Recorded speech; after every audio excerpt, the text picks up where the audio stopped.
Welcome back to one of my favorite sports podcasts, Frizz and the Grizz, with your host Trudeau and my guy, Frizzy Frizz.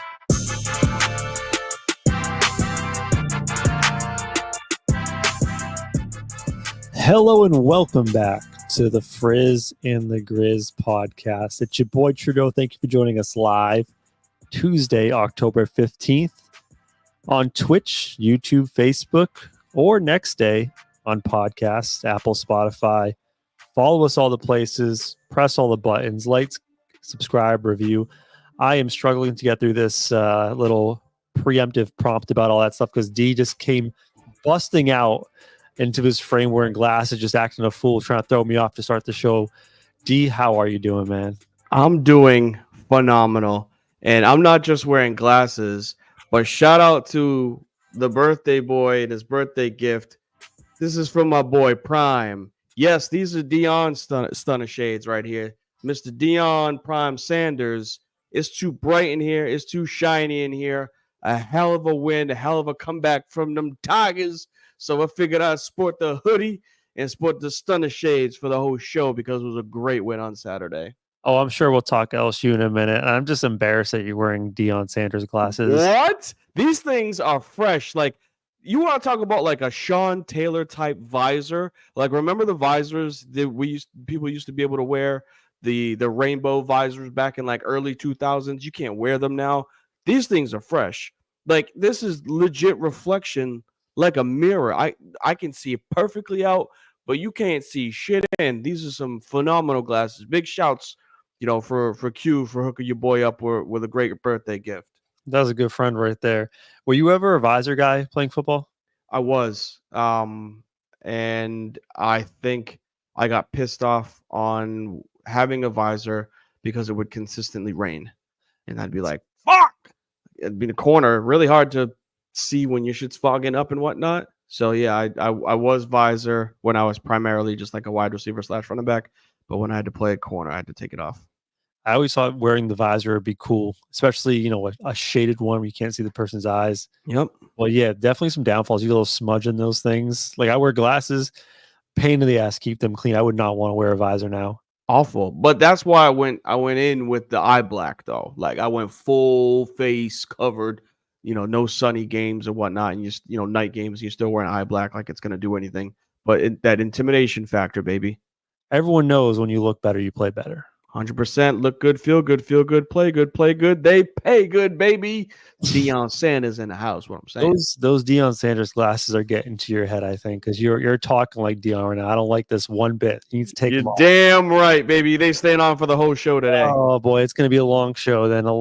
But we have a good show today. Lots of sports. We're like kind of in the sports equinox where there's a lot of shit going on. So we're going to cover all of the sports today, primarily NFL, little college football sprinkled in. And we're going to debut our NBA coverage for the year. Going to talk a little preseason betting. We're going to look at some of the award finalists, betting favorites, see where you should put your money. But before we get to all that, let's start off the right way. I didn't have one last week, but I am back again this week with a sports recap. We'll recap some of the events over the week that we're not covering in more detail later. Let's catch up on some of the sports headlines from the week. It's time for quick hits with my boy Trudeau. Well, MLB playoffs are underway in Grimace, and those Sparky Mets have evened the series against the favorite LA Dodgers 1-1 going back home. Another playoff matchup right now. WNBA finals are going on at this moment. Series tied 1-1 going back to Minnesota. The Liberty are looking to overcome it and win their first championship. Big college football matchups this past weekend. Oregon over OSU, Texas over Oklahoma in the Red River rivalry, and LSU D Squad over Ole Miss. And one other nugget for the college football. Thank you for your service.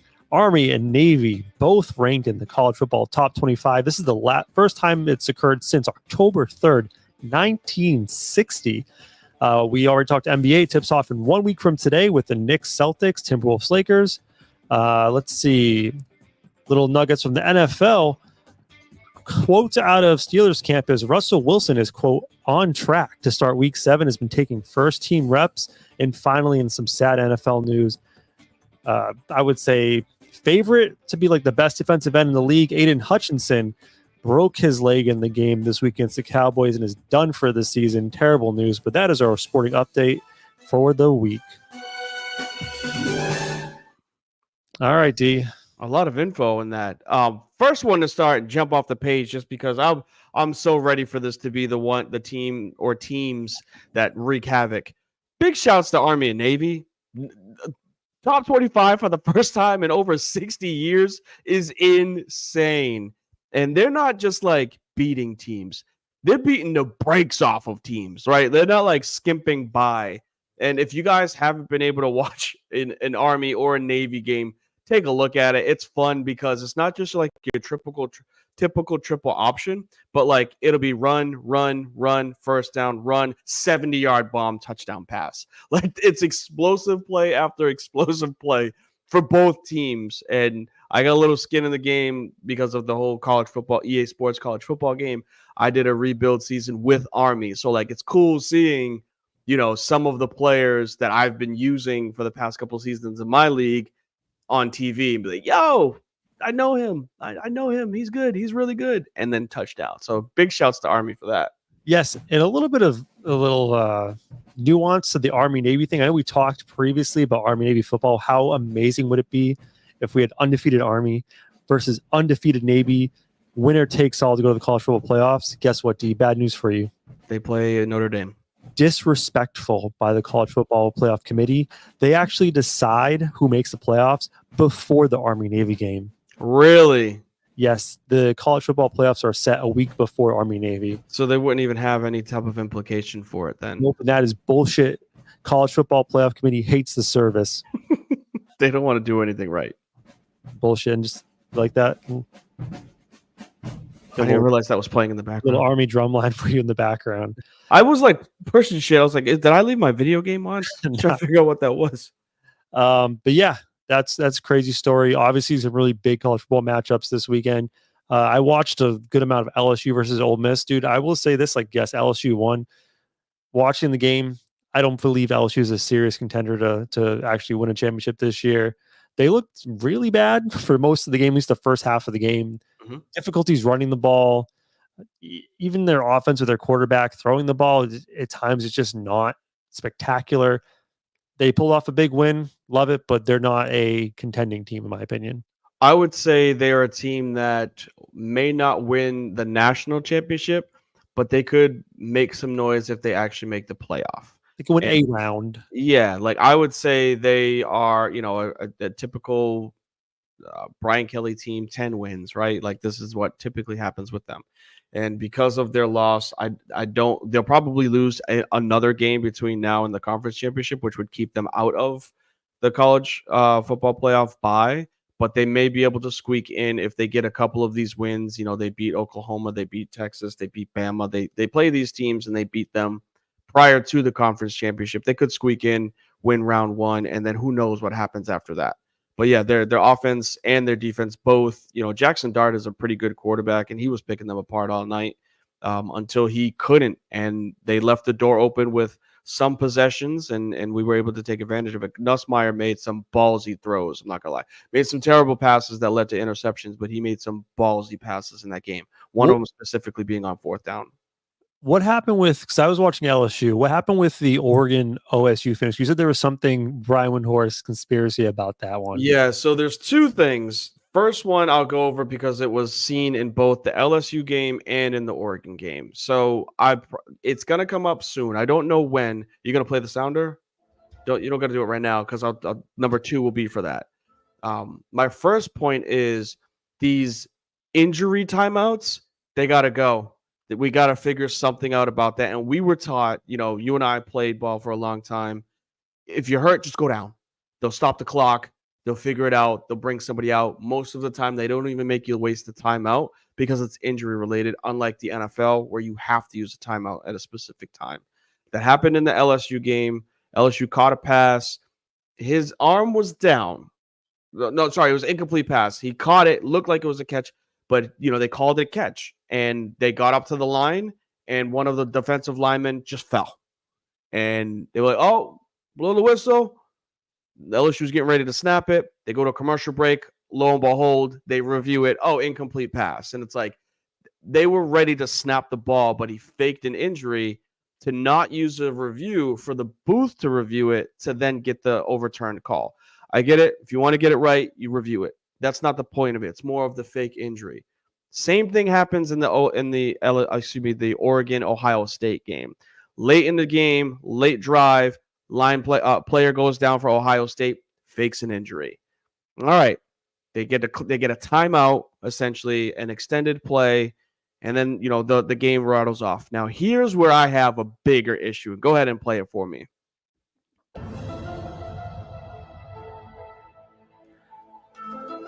What if I told you that there was a way that someone could purposely, but not purposely, run time off of the clock, knowing that they're not going to get penalized for it? What do you think you'd say to that? You can purposely run time off the clock without getting penalized? What do you mean, just like running the ball? Well, let me set the table for you on this one. Ohio State has the ball. There's 20 seconds left in the game, and they're driving. And instead of giving them the chance of being 11 on 11, you accidentally send an extra DB out there. Some type of substitution infraction, right? You don't know. You're just like, oh, I was supposed to sub a guy out. They snap the ball with 20 seconds left, and it's 12 on 11. A lot harder for Will Howard to make a pass when he sees 8 defensive backs out there instead of 7, right? Yeah. Clock's moving, because you snap the ball. They usually don't reset clocks on a live ball, right? Mm-hmm. Will Howard goes out there, can't make a pass, wastes like 16 seconds trying to find somebody open, can't do it. What happens? Referees throw a flag. Oh, you had 12 man on the field. Ohio State doesn't get those 16 seconds back. But they sure as hell couldn't play. You can't throw it when there's 8 DBs out there. Shit, they could have had 9 and only had 2 linemen. Who cares? Right? So Ohio State 5 yards. Yeah. That's genius. 5-yard penalty. So, and I said this before, and it sucks because now it's kind of like downs. What's up? It should be replay the down. So it is. It's a replay of down, and it's a 5-yard penalty, but you don't get the clock back. Can I have a grievance? This is a random tangent. Yeah. It drives me crazy with watching NFL, and I notice it more in the NFL. When you're watching NFL football, and there is 2 penalties. First, you get the hold, right, and then the quarterback throws the ball downfield, and there's like pass interference on the hold. And what happens is it's like penalty on defense, pass interference, penalty on offense, holding. Those penalties offset, replay first down. I think that's bullshit. I think whatever penalty happens first in the sequence of penalties should be the one that counts in that situation. Because like if you hold someone so that the quarterback has more time to throw, if you didn't hold him and there was a sack, there would have been no pass interference in the second. And I think that's a bullshit like way that they do penalties where they just offset and just make it simple. But and when you think about like the time chronologically, the second penalty could have never occurred if the first one didn't happen in the first place. 100%, but it's all offensive oriented. They'll never change that because of that reason. Hate it. So I mean, I'm with you on that one, but yeah, I mean it's not even really a debunk thing now. Like Daniel Lanning, the head coach for Oregon, went out and said, no, we purposely sent a 12th guy out. That's genius. That's great coaching. Yeah, but like, what do you, like? They're saying they're investigating this. What the hell do you do? Rules. He just had a loophole in the system. That like there's definitely been people that have gone. This is not, I don't even have a problem with this, but it's like I said it to you. I was like, what the fuck? Like, how did they get away with this? But like, they're investigating, trying to figure out this loophole. That's how to fix it or whatnot. But you really can't, because who's to say you don't accidentally send out a guy? You know what I'm saying? Like, how can you tell its purpose? And the problem is, it's not that like people haven't done this before, because I'm sure it's insane. Like put out like 15 defenders, just make it insane. Right. Like he legit said, no, we sent out a 12th man on purpose. Like he's admitting it. And he's like, I mean, we knew that it would make it harder for Will to throw the ball. It did. We knew that the clock would run. It did. And all we would get is a 5-yard penalty. So now instead of them throwing a Hail Mary from the 45-yard line, they're throwing it from the 40. It's like, wow. Like that, like just to have that wherewithal. Again, I don't know if I agree with it or not. It's ugly. It's ugly at the end of the day. End of the day, too, is it Ryan Day, coach of Ohio State? Yeah. I think he's like 1-7 against AP top 5 teams. Terrible. 0-4 against Michigan in his time there. We talked offline about the idea of Alabama football, and if you're a 2-loss team, like you're on the hot seat. That's just the nature of the game for the Alabama football coach.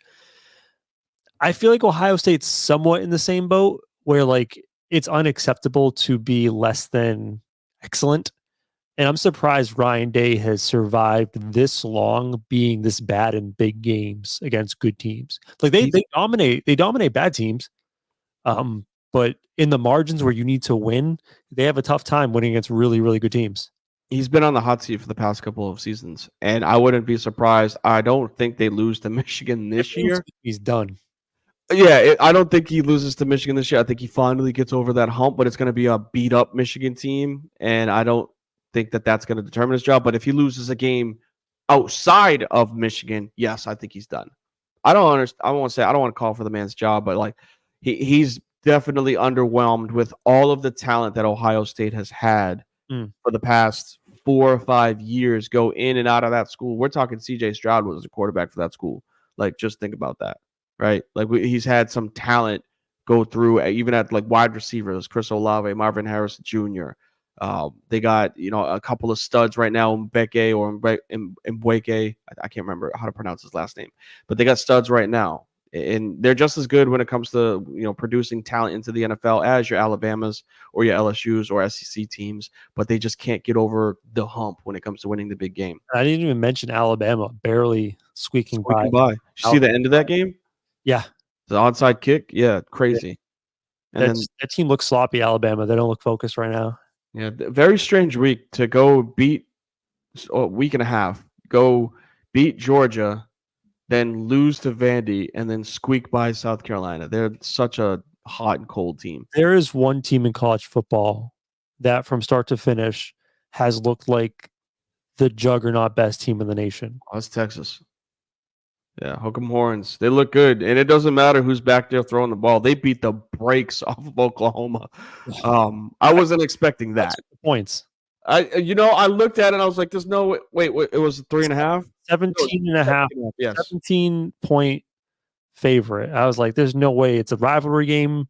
That's usually a weird game. It's close. Oklahoma will keep it close. Not even close." I gave the points. I mean, I took the points with Oklahoma. Yeah, and Oklahoma as well. I looked down. I was like, "Damn." Yeah. Like, but I also, what we could have and should have done is seen that Oklahoma had a freshman quarterback starting. That definitely would have played more of a factor had I had known that. I just looked at the box score, but at the the lines itself. But whether they have Archie or whether they have Quinn Ewers back there, they're good at quarterback. They're very, very talented, that entire team. So they look strong this year. Yeah, and like talking about like different quarterbacks, I'm just really shocked with the Pittsburgh Steelers and the idea that they're actually toying with the idea of starting Russell Wilson this week in week 7 after they're 4-2 right now with Justin Fields. Like, is he an excellent Tom Brady, Peyton Manning type thrower? No, but he's been very good for them on running the ball and doing what he has to do through the air to get them wins. They go to Russell Wilson, who's 35 years old, 36, and he's absolutely cooked as a quarterback. It makes no sense to me you have a potential future, at least serviceable quarterback, and then to go turn back time and go with Russell Wilson, who has no future with your team. It makes no sense if that's what they're going to do. I just don't like the potential move if he's not doing anything to really hurt your team. And when I say that is like, are they, like you were just saying, are they throwing the ball all around the yard? No. But is Najee Harris, for some weird reason, still one of the best running backs in the NFL? Yeah. Like as much as we want to dog on him, I think Najee Harris is a better running back because of Justin Fields right now. And if you look at his numbers, at least throughout the season, he's got, it might be only a 60%. No, sorry, 66%. This is actually the highest of his career. My apologies. I was looking at his career. This is the highest accuracy that he's had completion percentage wise of his career. 67%, 1,100 passing yards, 5 passing touchdowns, and 1 interception. So it's not like he's turning the ball over in the air. Is he getting sacked a lot? Does that, you have that information in front of you? He does have a lot of sacks. That's 16. That's like one of the knocks against Justin Fields. Is he does take a lot of negative plays on the ground, but that's honestly at this point in his career, Russell Wilson does the same thing. Him and Justin Fields last year were like 1 and 2 as far as most sacks per game. Yeah, and I mean, I'm not even counting the scores that he has on the ground. He's got 5 touchdowns on the ground. Yeah. Granted, he's dropped the ball 4 times, but he hasn't lost one. So we're talking 10 touchdowns, 1 total turnover, 1,100 yards in the air, 200 on the ground, and he's not putting your team in a bad position. Is he growing? Like you said, is he throwing for 400? No. But we just saw Burrow throw for 507 touchdowns and catch an L. So, like, what's more important, the win or the quarterback play? Because it's not like you're getting a tremendous upgrade going to Wonder Boy, you know what I'm saying? Like Russell Wilson isn't that much better. They must have had some sort of deal with Russell Wilson, just contract trying to do him a solid though, and be like, we'll let you have a chance to. It doesn't make sense, but they must be trying to do him a solid because it doesn't make sense from like a logistical or like a logical point of view. All right, let's talk more NFL because there were 2 big trades that happened actually today, Tuesday, and I think we both are very interested to cover that.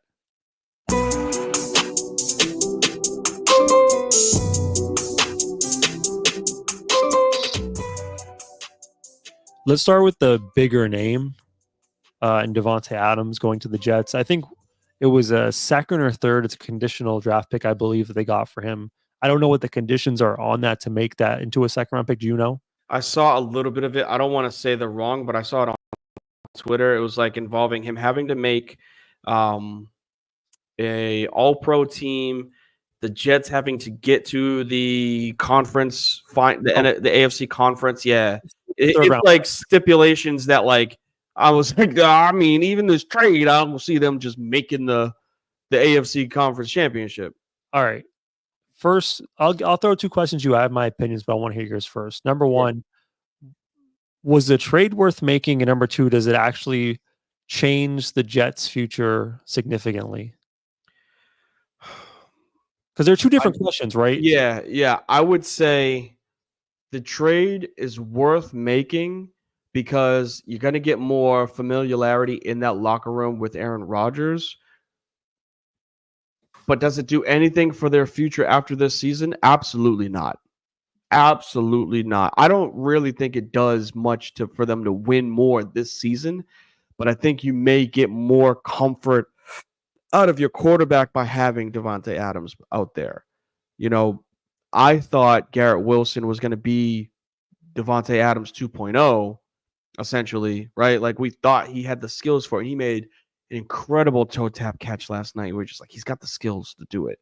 But we're seeing Rodgers rely on Alan Lazard. Like, and it ain't like Garrett Wilson's not open. You know what I'm saying? Like, it's just his security blanket has been Alan Lazard. So, when it comes to him, instead of throwing, what was it, 2 touchdowns, 2 picks last night? I think it was something like that. Instead of him throwing 2 touchdowns, 2 picks, like maybe he'll throw 3 touchdowns, 1 pick, but they'll still lose. You know what I'm saying? Like it won't really change that much for the team as a whole. Yeah, I mean, for me, you're giving up essentially a 3rd round pick for a dart throw, and I know Davante Adams is older. He's not going to be a wide receiver for the Jets that's going to produce at a high level 2-3 years from now. But like, neither is Aaron Rodgers. Like, he's 40 years old right now. You invested so much in what Aaron Rodgers does in the Aaron Rodgers system at this point. It's worth a dart throw for a 3rd round pick. Do I think it's going to pan out and turn their season around? Probably not. But I understand, the Jets are facing, from what I've heard statistically, one of the highest rates of man coverage this year in the league. Teams run man against them a lot, and they'll do man on Garrett Wilson with the safety over the top, so he's getting double covered high-low. And if you look at the rest of the wide receivers there, it is a fairly thin group outside of their number one. So this is going to shift the attention probably to Devontae Adams. You're going to see a lot of number 2 cornerbacks covering Garrett Wilson. You're not going to get that shadow coverage over top. You'll probably get a lot too high just to respect both those wide receivers. And, to your point about Alan Lazard, what Rodgers likes to do, it's a lot based on timing and feel. Obviously, him and Devontae Adams has a long history together in Green Bay. That timing and feel is going to be there. It's going to be an easy transition. So I get it. It's going to make their offense better, for sure, which has been a problem all year. Another problem has been that offensive line. And Aaron Rodgers took some brutal hits on Monday Night Football last night. That's not going to fix that situation. It's going to improve them. I still don't see this team winning that division, meaning they're going to probably have to, if they make the playoffs, play all games on the road with an aging quarterback and a bad offensive line. Maybe they're a playoff team now, a wild card team, but that's it for me. I get it. They're a little more exciting now, but it's not going to change the ultimate goal of winning a championship. You're not close to that upper echelon with this move. Yeah, that's where I'm saying that. I don't think it really changes much for this season or future, right? Like, other than you just get you get your quarterback to be comfortable more. That's all I feel as though it really does. I don't think it's going to make them that much better on offense.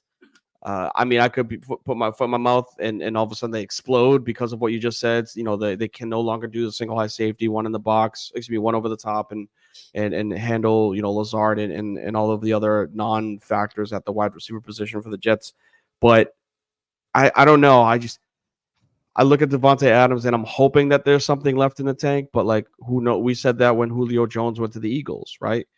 We thought that it was going to be. Oh, hear me out. Devontae has a lot more in the tank than Julio Jones at that point. Yeah, but we all thought that Julio still could be Julio. And I'm not saying that Devontae can't, but are we living off of what he was the 3 years that he wasn't in Vegas or Oakland? You know what I'm saying? We could be going off of just that.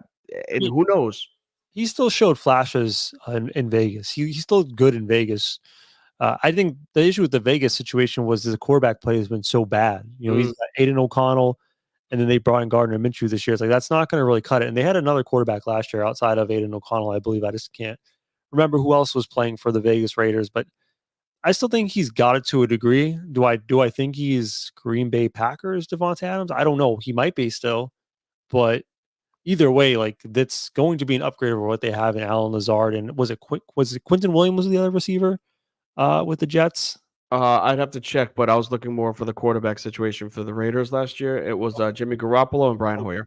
Jimmy G, that's right. Okay, who's probably still not in the league anymore, right? I assume. I have no idea where he is, but the receivers outside of Garrett Wilson and Lazard are Tyler Conklin, Mike Williams, who may not see the field again. Yeah, he may never see the field again after Aaron Rodgers publicly threw his ass under the bus. That's another thing. Can I have a second with this? Go ahead. I don't think there's a lot of things to pick on with the Jets, right? I think the biggest thing with the Jets is just organizational lack of leadership and dysfunction. And it starts with Aaron Rodgers, who is you want your quarterback ideally to be, even if it's not your fault, you were the face of the organization, you take accountability. The coach is we just got to get better. It's called quarterback speech, right? It's just you just give out word salad and just take blame for everything. It's just be that team player. Not A-Rod. Aaron Rodgers not thinking he will throw you under the bus. Aaron Rodgers will any chance he can, and there's just no one in that organization to hold accountability. And watching that Monday Night Football game, I thought they had chances to win this game, but they were just dumbass penalties, 12 men on the field, offsides, just things that are just easily fixable. That just mental mistakes, and just shows me a lack of discipline and a lack of focus, top to bottom, in the Jets organization. There definitely were some unnecessary flags, but there was I think it was tied last night for the most flags all season between the two teams. At some point, we do got to put them whistles away and be all right, let's hold back on this hold call. Let's hold back on this illegal contact, 5 yards after, or illegal man downfield. some people want to actually watch the game. The regular fans don't want to see. I'm trying to get the exact calls I have on here. I can't find it on me. Oh yeah, sorry. So 22 flags for 200 yards last night. That's a bit much, right? That's a lot. Like it's a lot of dead air for people that are like, oh, snapping the ball, another flag. Like that's just too much. At some point, we got to cut that shit out. So I'm with you when it comes to like some dead ball, like formation shit that they needed to fix. But if there's anybody that's gonna throw somebody under the bus and then be the driver and run that motherfucker over, it's Aaron Rodgers, and he does not care. He's gonna tell you if you've done something wrong. And I got no problem with him saying that you do something wrong, but it's like you said, the accountability. Nobody's gonna be like, yo, man, like, can we just keep that shit in the locker room, please? He's gonna be like, oh yeah, well, it's Aaron just saying what he wants to say. I also wonder how bringing in Davante Adams is going to affect. Talk about locker room, Garrett Wilson, because like it the guy. It comes off to me as like Garrett Wilson's been a little like unhappy with the situation so far. I mean, Lazard's getting all the targets here. Now you're bringing in Davante Adams. Garrett Wilson's now is theoretically taking a step down. And basically, like Garrett Wilson was there first. This was like he was the ascending superstar, and basically this team's been hijacked. So I don't see this locker room situation getting better. Maybe it does. Who knows? But I want to like we can both agree like at best this Davante Adams trade we feel meh about. Yeah. Right. I actually really liked what the Bills did in acquiring Amari Cooper because like their offense, like we just talked about the Jets playing the Bills. Like the one thing the Bills have shown is they can run the motherfucking ball. They will run down your throat. No matter who's back there. Defense, they've been piecing it together. Like they've been dealing with a lot of injuries and they've been schematically piecing together decent defensive performances. The biggest knock has just been the lack of a passing game, the lack of like a playmaker at a pass catching position, right? Like you have Khalil Shakir, who's been out and hurt. He did play yesterday, but on a bum ankle. They drafted what was a Keon Coleman. Yep. He hasn't shown up to the party yet. I don't know if he's ever going to, like, at least this year. And then they had Dalton Kincaid's their tight end, who they had big hopes for, who hasn't really shown that promise at this point. I like the addition of Amari Cooper. Like, is he a top of the line, like a Ferrari at this point? No, but he's a very good wide receiver who will absolutely help this wide receiver core. I think personally that he's an improvement over the other guys that they have currently. It's going to improve their roster. And that's all they really need. Like they have a lot of the pieces foundationally, the Bills, to have a successful team. Like this is a little move in the fringe that you can really do to improve your future. I like the move. I like the move because it didn't really cost you all that much. You know what the trade assets were that went out? We get the exacts. Hold on one second. Okay. I assume like if Davante's going for a 3, like Amari can't be going for more than like a 4 or like a 4 and a 6 or something odd like that. Yeah, I'd have to find the exacts for it. I had it up and now I can't find it anymore. But essentially what I meant by you're not giving up too much is you didn't have to sign Diggs, right? Like you got rid of Stephon Diggs, and I would say that their careers are probably even keel, right? Like they're really good number 2s, have the ability to be a number 1 on a team, but like because of age, you're more thinking that they're like a number 2 with hopefully a younger stud like Nico Collins is for the Texans. You're hoping that the Bills could have found someone like that for Amari Cooper to spill. But him being on the Bills, I think we've seen, like you said, they can run the pill. They're going to run that rock, whether it was Singletary from a couple of years ago, Cook last year and this year. And now they have, I think, another running back that started last night. What was it, Ray Davis? I think it was.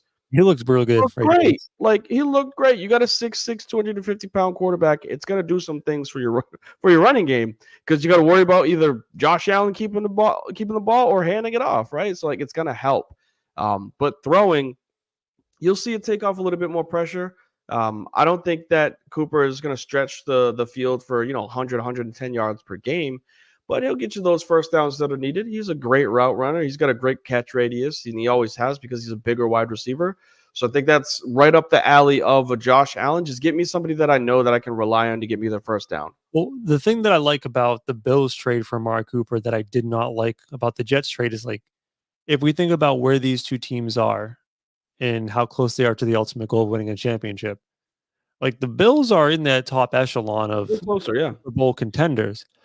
If you acquire Amari Cooper, is he going to make your team like a juggernaut? No, but like if you're this good and you're already in the contender class of I can win a Super Bowl, little moves like this in the fringe, even if Amari Cooper doesn't pay off and he's not absolutely dominating all year and doesn't change their offense, he can make these one or two big plays in a playoff game that get you that edge. So I like it for the Bills. If you're this close and you feel that confident about your team, make the trade, because outside of Devontae Adams, Amari Cooper was the best guy you could have got there in the market. And just so you'll know the details for it, it's exactly what you said. They got a third and a seventh. So Amari went for more.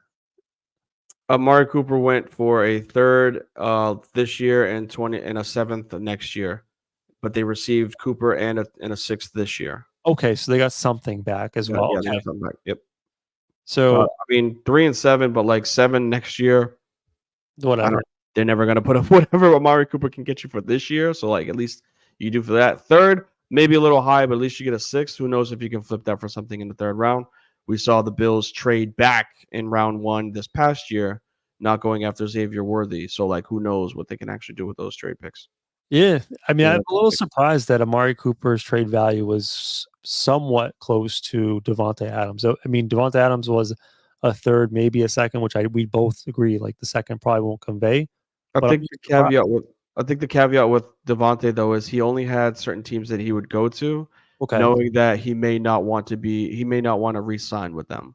So like I think that's the one that was holding over a lot of teams from being like, let me go get Devontae Adams, and then like, oh, he only wants to play for the Jets or the Saints, and then we're not going to get a guaranteed re-sign with us. We're not going to give up that draft pick for him. Interesting that the Chiefs did not get a chance to make moves on any of those guys. I mean, I don't think Devontae was ever going to go to the Chiefs because of the interdivision. Yeah, in division, but I would have thought the Chiefs would have been a little more aggressive in trying to get someone. Maybe there is someone else still out there that could be available down the line, but they definitely need some help. Maybe Odell Beckham. We'll see. I don't think the Dolphins are ready to sell yet. Do you want to transition and talk about some of the games from this weekend that interest you? There was a couple of good ones. Which one do you think about? What do you want to talk about? I just want to give shout outs, actually. Can I give shouts to just big shouts to the rookie quarterbacks? Yeah. Wow.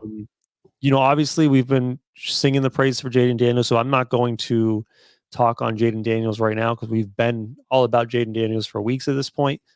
But he did look good against one of the best defenses in the league. But Caleb Williams, he's been trending up. Fantastic. Granted, the Jaguars defense might be the worst in the league outside the Panthers, but it's been a couple back-to-back weeks of Caleb Williams stringing games together, and I think he has a light schedule coming up. Mm-hmm. And then finally, like Drake May got his debut. Obviously, there was good and bad. Like he missed the guy on a slant route and threw an easy, overthrew a guy through an easy pick, on his first drive. The defense, but one of the things that I thought was impressive was later on in that game in the fourth quarter, they ran that same exact play, and he put that ball on the money, and he put that ball in a place where the wide receiver could make a play and get yards after catch.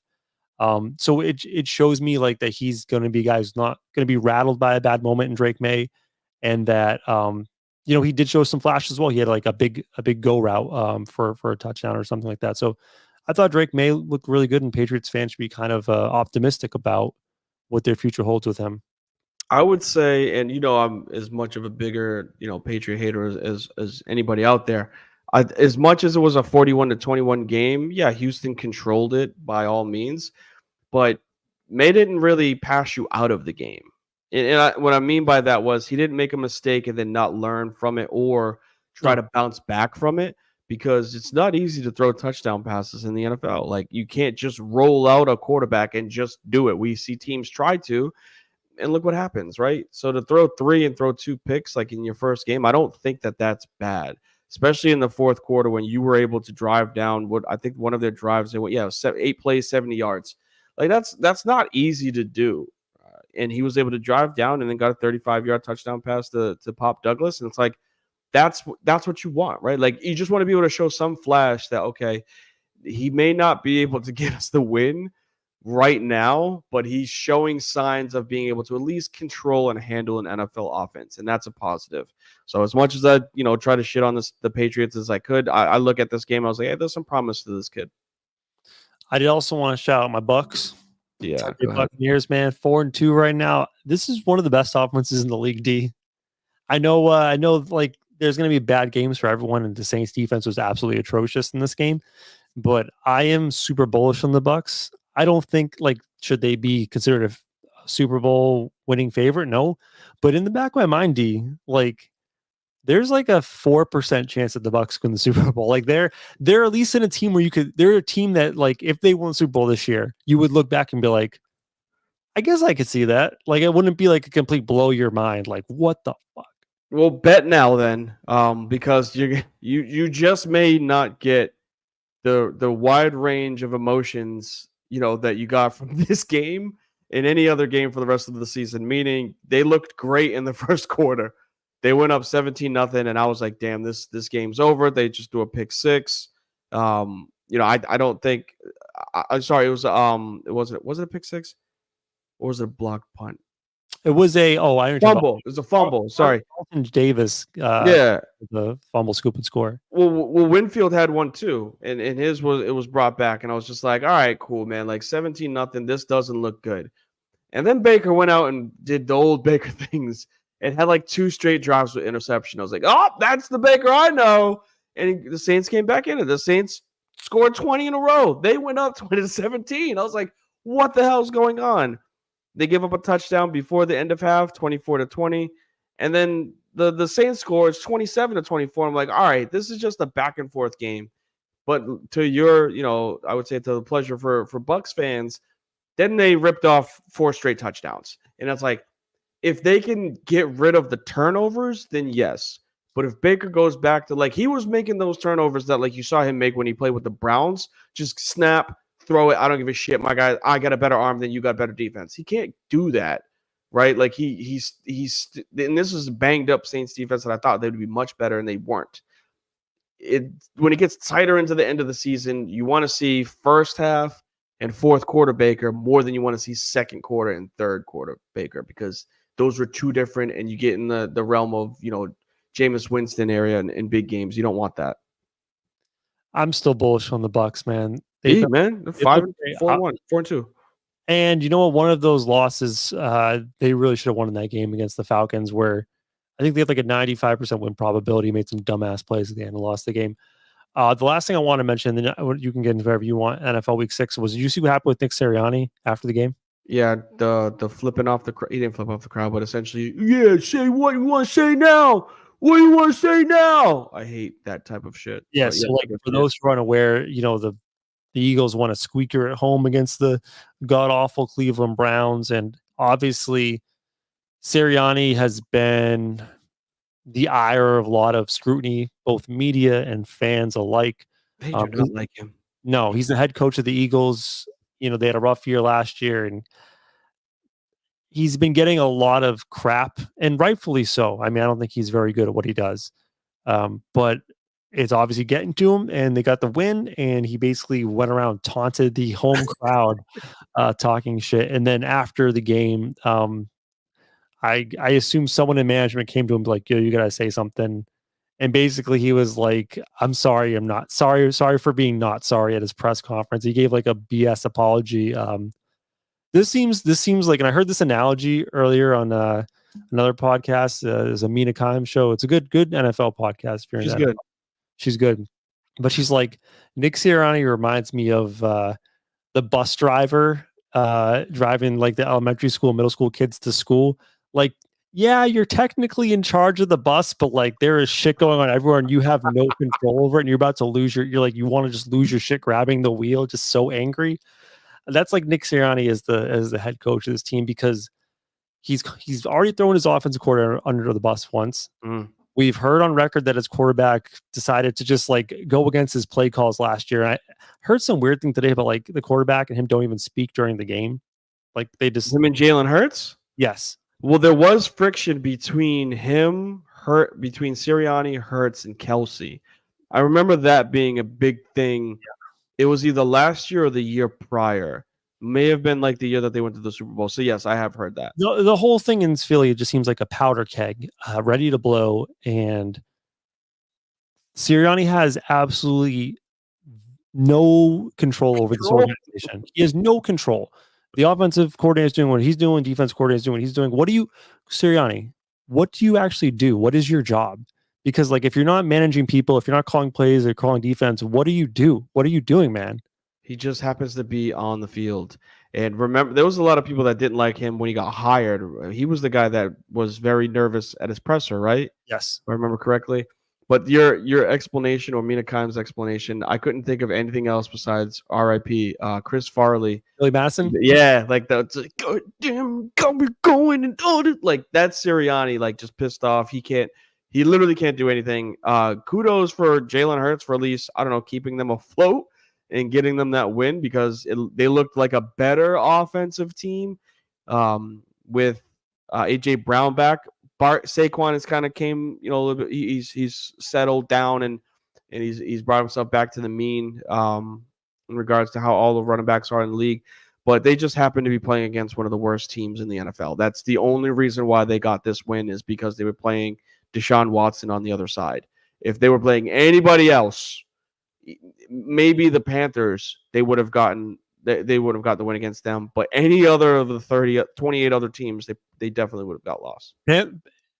Panthers Browns play on a neutral field next Sunday. Who wins that game? I think I would take the Panthers in that game. I think I would, just because they want to actually play for their team. I don't think anybody wants to play for Deshaun Watson. Oh God, the Panthers offense is okay. Now they have Andy Dalton. No, they're not okay. And I'm like, and I'm glad you actually just said that, because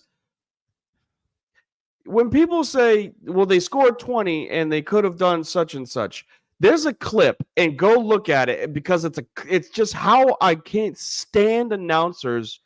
It's Andy Dalton towards the end of the game, and they're trying to drive down the field. Not only did I fucking lose my fantasy game because of this play, but the announcers are like, look at what Bryce Young needs to do is he needs to just sit back and he needs to learn from a consummate professional. He needs to learn. Oh, and it's picked off.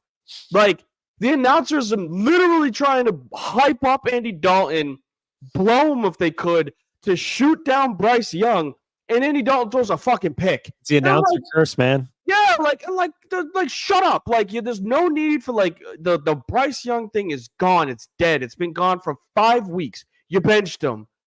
But to then start, knobbing on Andy Dalton, who's 2 touchdowns, 2 picks, 200 yards, cool. You know what I'm saying? Like, nothing that was that major, 20 points. And then literally as he's saying, well, yeah, this is what Bryce Young needs to do. He needs to learn from a consummate professional. He needs to, and Dalton throws an interception and it's going back the other way. No, just stick to what you can. The Panthers are just as bad as the Browns. They probably got the edge over the Browns, though. We got time for one last thing. Anything you want to shout out from the NFL Week 6 action? Yeah. Hello, Detroit and Dallas. Wow. Not only was I not expecting the ass whooping, but the fallout after. They're in trouble. We said that I said that I don't think Dallas or San Fran is going to be the same. They just didn't make the changes that they needed to make in the offseason.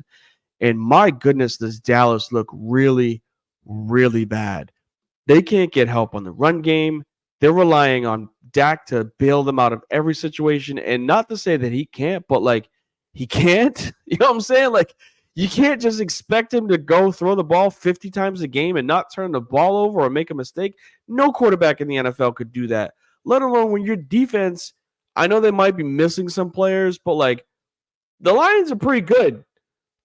And they looked like a Super Bowl team because of what they just did to Dallas. It's scary. And on the road, I'll be that. The Lions were looking like a team that had something to prove. We're gonna run it down your throat. We're gonna do hook and ladder plays. We're gonna throw it with our wide receiver. We're gonna toss the ball to our fucking lineman and score a touchdown because we're just sick of your shit. It's almost like they did what everybody else has been wanting to do to the Cowboys. I'm just sick of hearing that they're good. shut up. And they just smacked him in the mouth and just got on the butt. Like, so much so that I think a corner, like, even after getting your ass whooped, talk shit to Amon-Ra St. Brown, and he just put it online, was like, are you a fucking clown? What are you doing? Like, we just whooped your ass. And you want to say something that, like, we can only do certain plays. Like, take your lumps, take the L, shut up, try to get back to the drawing board, because I can't say no one. Your owner didn't expect you to be 3-3. A lot of people that watch football expected you guys to struggle this season. Are they 3-3? I thought they were like 2-4. No, they're 3-3. Oh, I don't know how they managed that one. Yeah. Well, I think their wins that they had were against some bums. Let me check just to get my yeah, they beat the Giants by 1 score, and they beat the Browns. So there you go. And they beat the Steelers by 1 score. And the slop. That's a weird game, yeah. That was the monsoon game that, started kickoff at 11:30 at night. All right. The last thing I just want to say is the grossest thing going in professional football is the Denver Broncos offense. If you watch, I watched a little bit of that, and I just wanted to take a shower afterwards because I felt disgusting. I looked at the stat line at halftime, and the Denver Broncos passing game was, I think, 6 of 11 for 20 yards, like an average of like 1.6 yards per attempt. It's just gonna baffle me, like what's the plan, what's the vision, because this is just gross, man. There's nothing else to say. It's just gross. I got nothing for you on that one. I don't know what they're gonna do. I have no idea. I wish Tahi was here to chime in on how bad the Broncos look, but maybe we'll get some info from him next week. All right, let's talk some basketball, because after talking Broncos football, I need to get the fuck away from any football.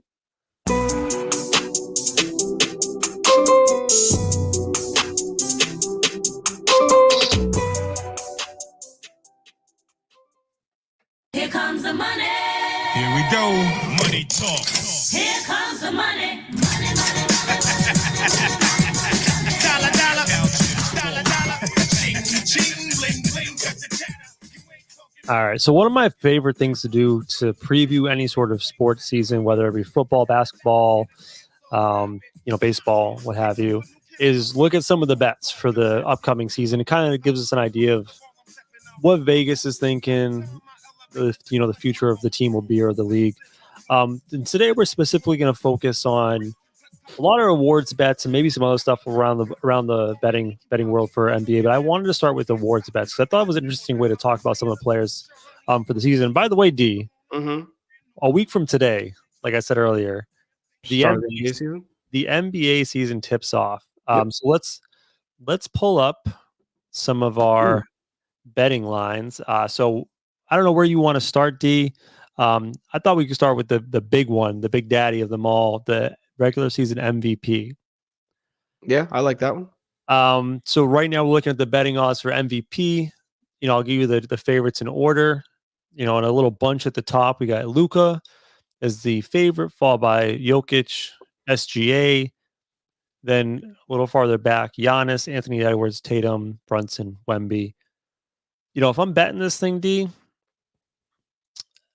I'm looking at the top 3 guys, and Jokic is going to be a hard one to sell me on because, yes, I know he's fantastic. He's won, 2 out of the last 3 MVPs? Yep. Again, it's hard to get back-to-back MVPs. They've lost some juice in the offense, losing KCP, and his running mate doesn't look right. I'd probably avoid Jokic. If I'm going to put some money on this one, I would probably say SGA, which is a little crazy, but hear me out on this one, right? I believe personally the Thunder are going to be the 1 seed this year in the West. I think the Thunder will be the best team in the Western Conference. Obviously, MVP goes to a player who has a successful team. SGA is going to be the best player on that team. He gets a lot of points, and he gets a lot of defensive stats. Like, he gets a big steal guy. So it's going to look on paper like he's doing a lot on both ends of the court. Luka scares me a little bit because has a tendency to get banged up a lot in the season. And I do think that the Mavericks will fall back a little bit, like regress the mean a little bit this year in a tough Western Conference. Are you following me on this so far or not? No, not even a little bit. What you got? So I like what you're talking about with Jokic. You're going to see, you have reasons as to why they could, but then like your reasons as to why they could win MVP is why they won't win MVP also. Jokic has won 3 of the last 4. I think he's out just by process of elimination when it comes to voter fatigue. Yeah. He's won 3 of the last 4 MVPs. It's going to be somebody else.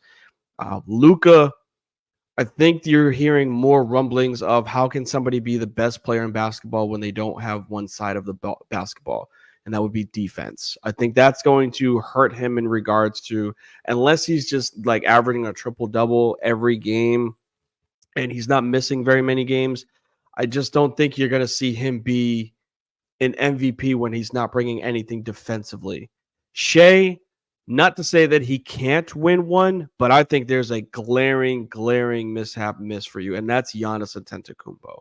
I think this year you may see, because of the way that the Bucks went out last year, because of the issue that not issue, but I would say the way that the chemistry wasn't there with him and Dame, you are going to see a different Giannis Antetokounmpo, where that Eastern Conference, not to say that they only won it because of injury, but if there's somebody that gets pissed off to be like, those motherfuckers only won the championship because I wasn't in fully healthy, it would be Giannis. And I think he's just tapped mentally to be like, I'm going to put this team on my back. I'm not going to rely on Dame. I'm going to go out there and be the best player in the NBA this year. Yeah, I thought about Giannis. I don't think that's a bad pick. The only 2 knocks I would have is, I think, let's play devil's advocate. So in the pros, like, he's obviously one of the best 2-way players in the game, like a defensive menace. Obviously, he's going to put up his numbers offensively. The difference between Giannis and Shea to me is that, like, I feel strongly about the Thunder being a 1 seed, if not a 2 seed in the Western Conference, right? So like, he and the Thunder are going to rack up a lot of wins, in my opinion. Not to say that I'm down on the Bucks. I think people are too down on the Bucks right now, but I don't think the Bucks have an easy path to being a top 3 seed in the Eastern Conference. Obviously, the Celtics are going to probably be above them. You can make a strong case for the Knicks being above them. Okay. And then I'm missing one, Philly. If Embiid is healthy this year, which is a big if, but they're saying he's not playing back-to-backs this year at all, you could see the Bucks being a 4 seed, albeit like a very good 4 seed with a lot of wins.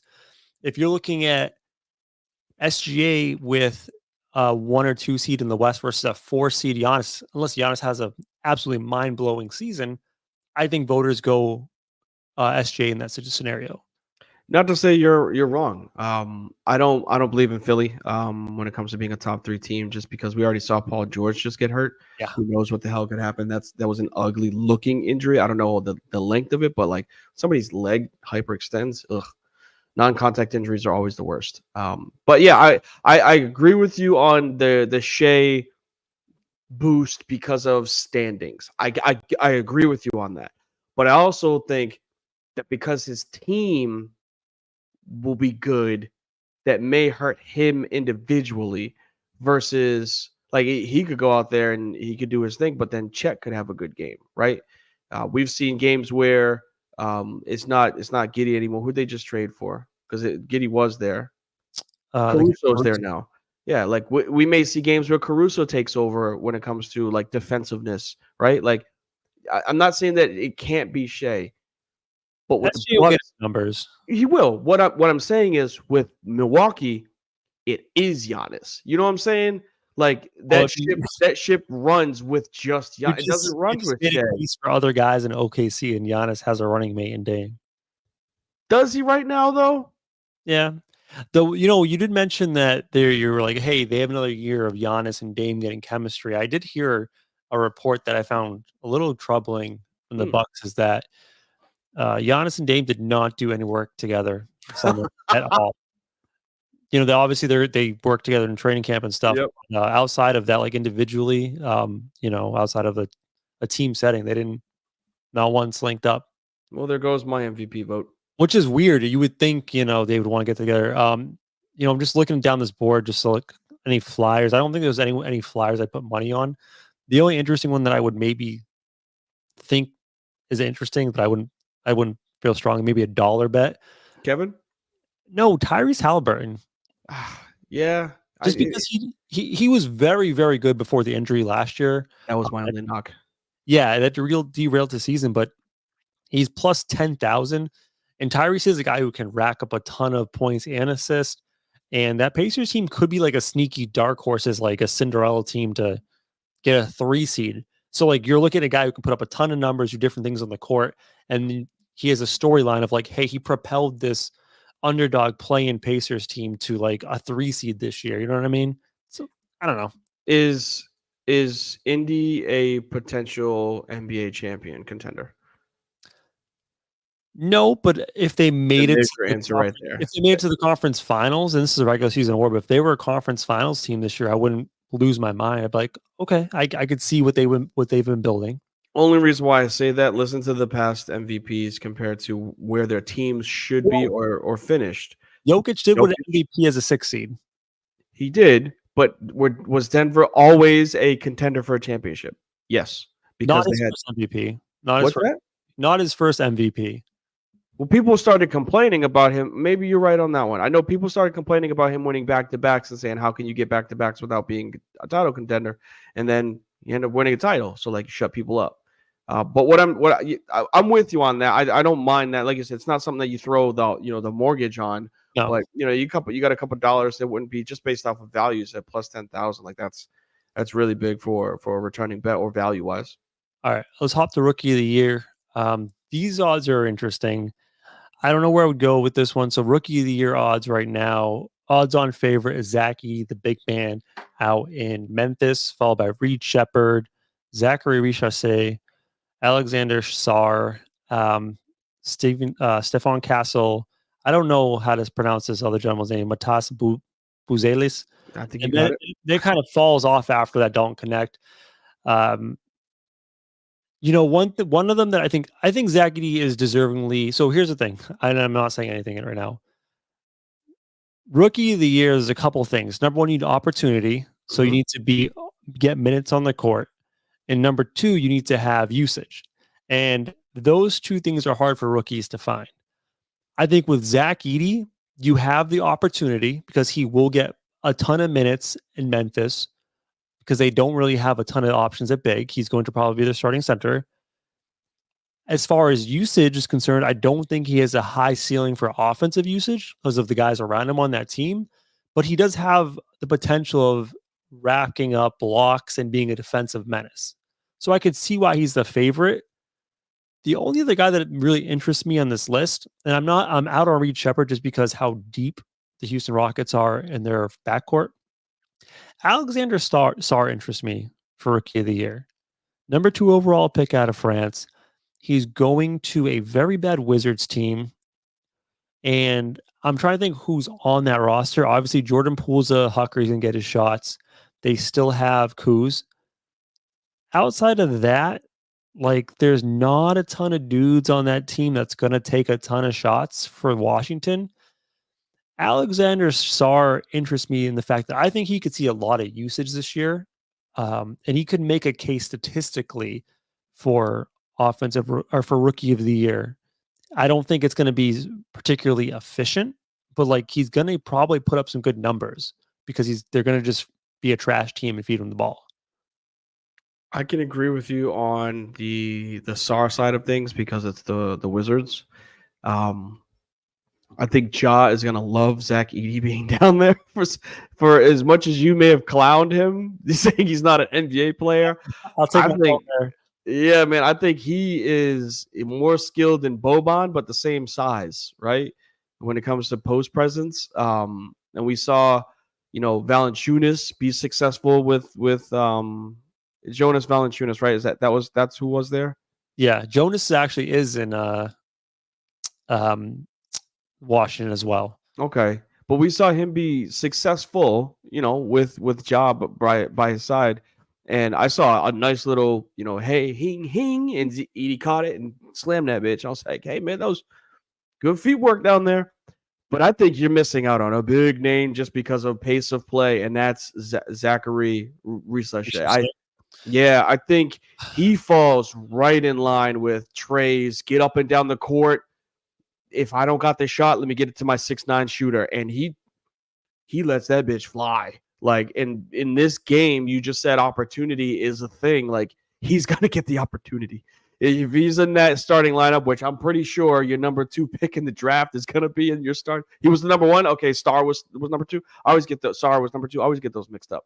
But if he was the number 1 pick in this draft, and you got Trae Young, who you're trying to have him commit to your team for basically the rest of his career, oh yeah, I think you're gonna see a good 1-2 punch. And because of what Trae can do offensively, you're gonna have to cater your defense to him. You may see Zachary, pull off one of those 15 to 18 points per game randomly as a rookie and win a couple of Rookie of the Months.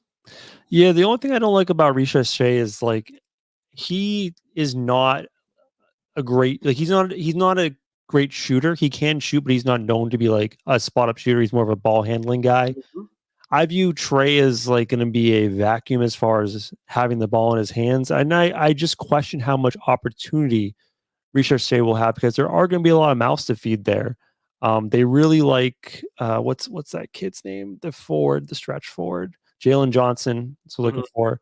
You still have Bogdanovich, and I don't know. I just think there's not going to be enough opportunity for him to be the guy. Ricochet. I think he's going to have to take like a number 3 role in this offense, and that's why I would lean more towards like an Edie or Alexander Sarr. Yeah. The only other guy that I would throw out is like a dart throw, and I put like $1 maybe is Bub Carrington, which is I didn't know his name was Carlton Carrington, rookie guard for the Wizards. Again, it's like he is a volume shooter, a microwave shooter. So you're saying that there's 2 guys on there, Sarr and Carrington, that you'd put up there for Rookie of the Year. If you got 2 potential Rookie of the Years on your team, you don't have one. Yeah, I don't know if you may have just eliminated yourself just by that. I don't know if Bub starts. Just because who else they have there at guard. Maybe he does. They'll have Poole and maybe Bub's the other guard. But I don't know. I think I just like the idea of a bad team just trying to develop their rookies and just force feeding them opportunity. True.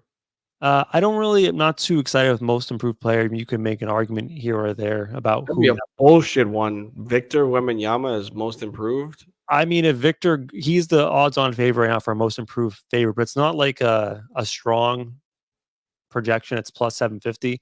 Yeah. I guess the case for Victor is if he goes from being what he was last year, an all-NBA player to an all-NBA player, what's the improvement? Well, he didn't make all-NBA last year. Like if he goes on the all-NBA, all the defensive team? I don't know if he made an all-defensive team, but I'm saying if he goes from being a rookie one year to being legit like all-NBA top 15 player, that's a case for most improved. I want to say he was on the I'll double check, but I'm pretty sure he was on the all defensive team, which again, I'm only going off of how do you get better from already being on a team like that. But I'll do my research while you get yours done.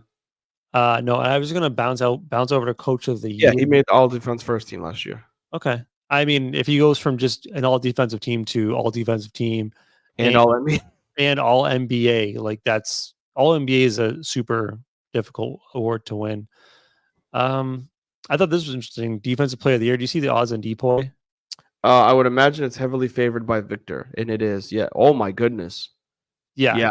I said it last year. I said last year was the last time you're going to see someone besides Wembanyama win it for a very long time. It's just you would have had to take this bet last year before the betting even opened. You would have had to bet that Victor would be the Defensive Player of the Year for this year. I can understand why he would be the favorite. I probably wouldn't put money at minus 170. That's just insane. Just because a lot of shit could happen. Victor could get hurt. Someone else could have a fantastic year. Maybe Victor's blocks go down because they use him differently. I don't know. But minus 170 is crazy. Is there anyone else that you could make a case for maybe putting a buck on? I have one that I'm thinking of. Bam probably would be my guess. Bam is always thrown around in that Depoy, but never actually wins it. I was going to say maybe Evan Mobley. Especially if they can trade away maybe Garrett Allen midseason and make Mobley the true center. Jarrett Allen? Yeah, did I say Garrett Allen? Say Garrett, like you were trying to say Garrett Wilson. Jarrett Allen, excuse me. You got Garrett Wilson and Alan Lazard on the mind still. I think at plus 1,600, Evan Mobley's not a bad dart throw. I wouldn't pay the minus 170 to put it on Victor. Yep. Six man, I don't know, not super exciting here. Nothing too crazy with that The, one. I saw the, like Dante DiVincenzo was like a leader for it. the only thing I would say for six man, which is an interesting dart throw, we've seen that the Knicks went from a team that is super depth heavy, trading away Julius Randle, trading away Dante DiVincenzo, a little more thin. I kind of like Deuce McBride, Miles McBride, six man of the year, just because he's a huge bucket getter off their bench. He's going to be their six man.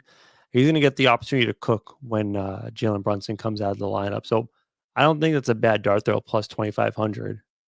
Yeah, if not him, I would say names just because of where they were and where they finished last year, especially if they're going to get used the same way. Buddy Hield is always a good six man, type player, and then same thing with Naz Reid. He's got a even odds for it. Again, granted, how much money you would want to put on something like that? You put $1, you get $1. So like you're not getting a ton of value.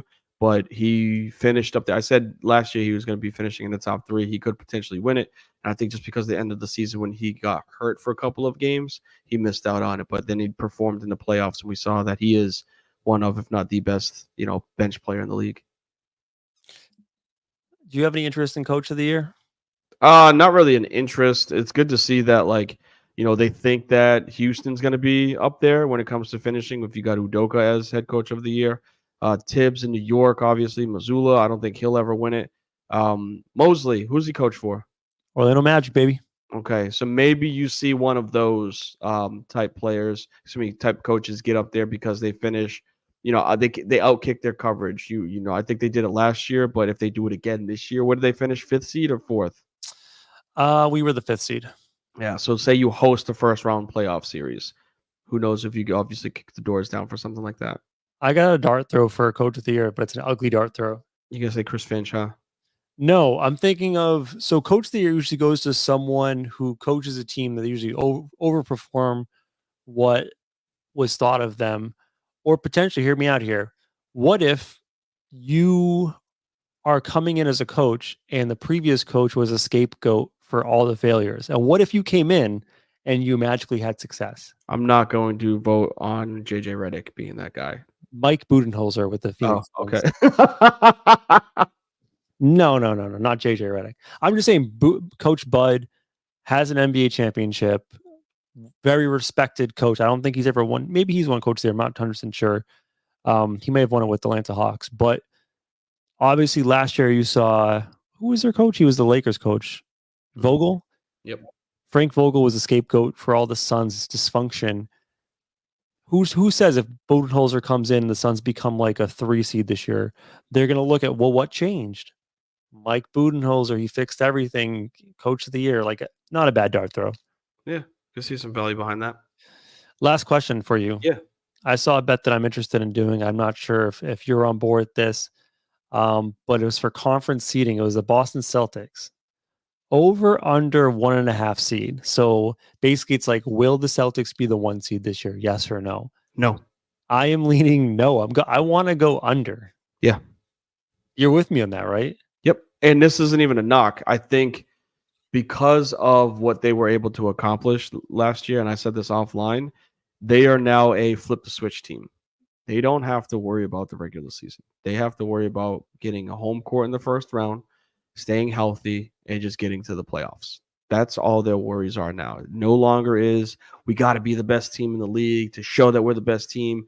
We got to get sweeps in the first and second rounds to show that we're the best team. We got to win 3-1, 4-1, 4-2 in the East. They don't have to do none of that now.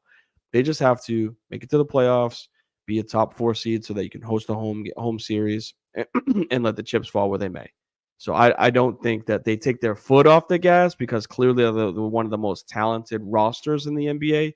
But I just don't think that they need to hunt for that number 1 seed like they did last year. Yeah, and Kristaps Porzingis is projected to be back sometime around Christmas. I mean, who knows? There might be a setback at some point, but you're basically going to roll out with Al Horford, who's 80 years old, for the majority of the first 2 months of the season. Al's old, man. One thing happens wrong to Al, or maybe they send him back-to-backs. Like they're starting Xavier Tillman or someone else at center for big minutes. East has gotten better. The Celtics are missing one of their best players. I can see them just finishing with like a 2 seed. Because like if you think about their competition too, right? The Knicks, Tom Thibodeau, he's a crazy man. He's going to play all his starters 50 minutes a game and go for that number 1 seed. Sure is. I like Celtics under 1.5 position in the ranks. All right, D. It was fun talking a little sports betting. I'm exhausted. With you on that one. I got one more good topic for closing takes. I hope you brought something good for me, but it is time to get out of here with our closing take segment. The show is coming to an end. But first, it's time to get to anything we've missed. It's closing time. 1 segment, 2 takes. Now go. All right, closing takes. Time for us to get a little ISO ball, go wherever we want. Our last take of the day. D, I got something for you, my friend. All right, go ahead. We talked about him last week and the week before. Our guy did it again. Ashton Genty, baby. Did I steal your closing take? You sure did. Well, we can talk about him together because Boise State, number 17 now, Boise State, played Hawaii. And I was like, 28-7 Boise State win. Let me see how our boy Ashton did. Yep. 31 carries, 217 yards, 7 yards a carry, long of 54 yards. D. Ashton Genty is the real deal. And the best thing about him is I saw a meme going around of him. Michael Myers, dude standing in the backfield like a psychopath, not hunched over, just standing straight up, ready to kill someone. absolute lunatic in the backfield, just like a security guard at the mall, waiting for people to try to jump in and start to solicit when they're not supposed to. Yeah, man, he's a psycho, and he had 30 carries. They're giving him that rock, but he's averaging 7 yards in just this game, which was his worst game of the year when it comes to yards per carry and whatnot. 7. Yeah, he averaged 7 yards a carry. He averaged damn near a first down every time he touched the ball, and it was his worst game of the season. Just crazy. And it's not like teams are not lining up with 7, 8, 9 people in the box. Like, they expect him getting the ball and can't stop him. And it's not like he's getting – I'm not going to throw it out there like this is some shade, but like it's not like he's a Reggie Bush, catch a toss on the left side and outrun everybody. He's like running over, stiff arming, putting people in the dirt, and then outrunning everybody. Like he's a physical 215-pound back. So it's just crazy to see this style of bully ball in college today, because you don't see that too often.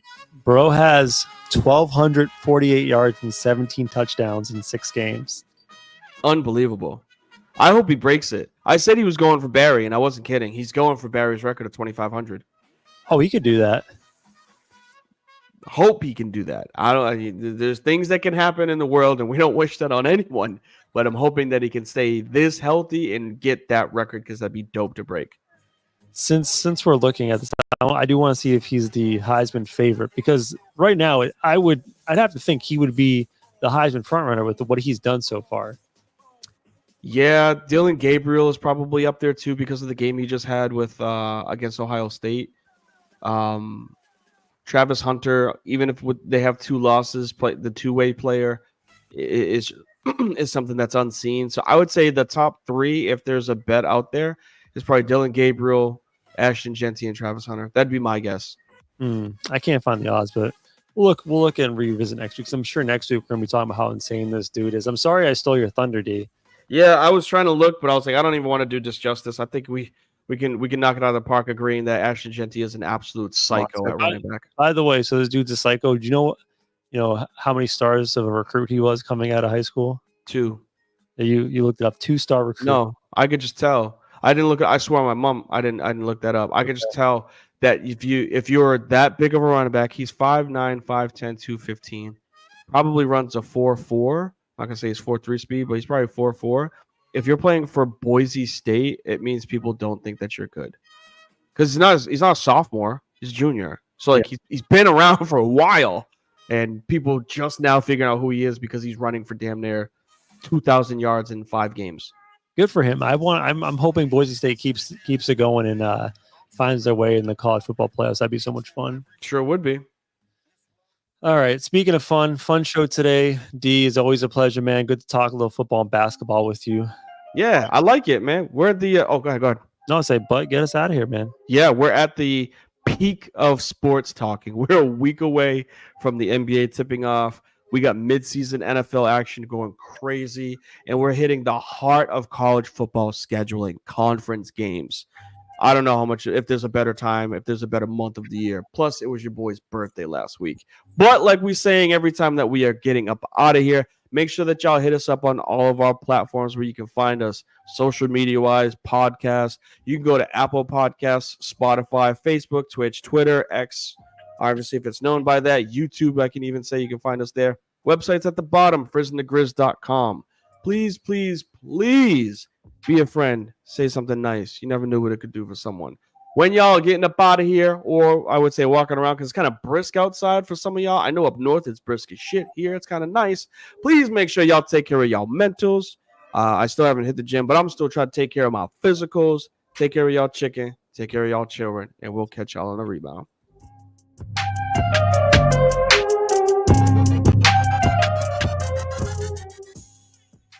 This one's for our boy Ashton Genty. That's when it just clicked in my mind that if you just run through somebody's face, a lot of people ain't gonna be able to take that over and over and over and over and over and over and over and over and over and over and over and over and over and over and over again. They just not gonna want that. Think there's a deeper metaphor there? Run through a motherfucker face.